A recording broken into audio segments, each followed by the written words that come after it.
Yo guys, what's up RV1, Buzz Velocity X. At syempre, bago po tayo mag-start, in 3, 2, 1, let's go Pokemon!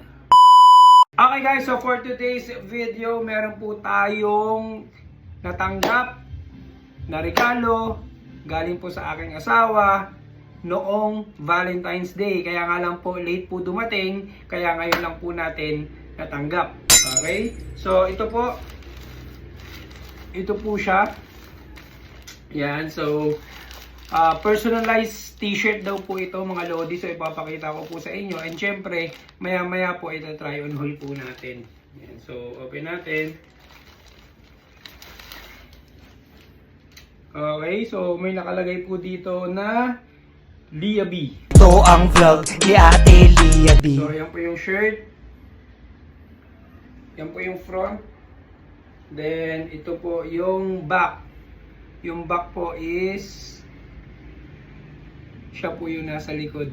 Yan. Ganda, no? Yan. So personalized shirt daw po mga lodi ito. At syempre guys, magbebenta po siya ng mga personalized shirt niya. At syempre guys, sa mga gusto pong mag-avail ng mga personalized shirt po ni Liabi, yan, FB page Liabi, eh syempre, PM lang po kayo doon po sa page niya.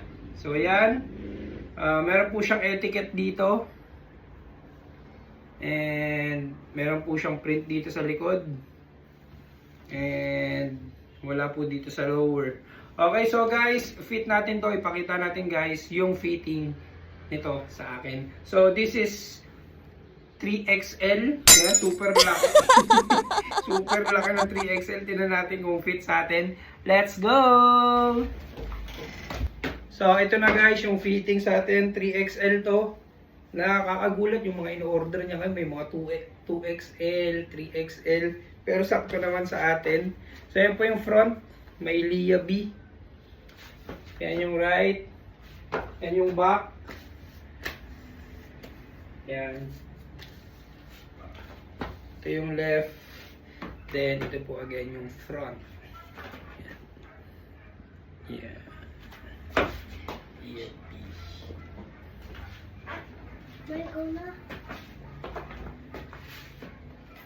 Okay guys, so nakita nyo na po yung item or yung gift sa atin ni Julia noong Valentine's Day. So ayan guys na, bibenta po siya guys ng ganitong mga clothing. So again, sa mga gustong mag-avail, so PM lang po kayo doon po sa page niya. So yun lang mga Lodi Cakes.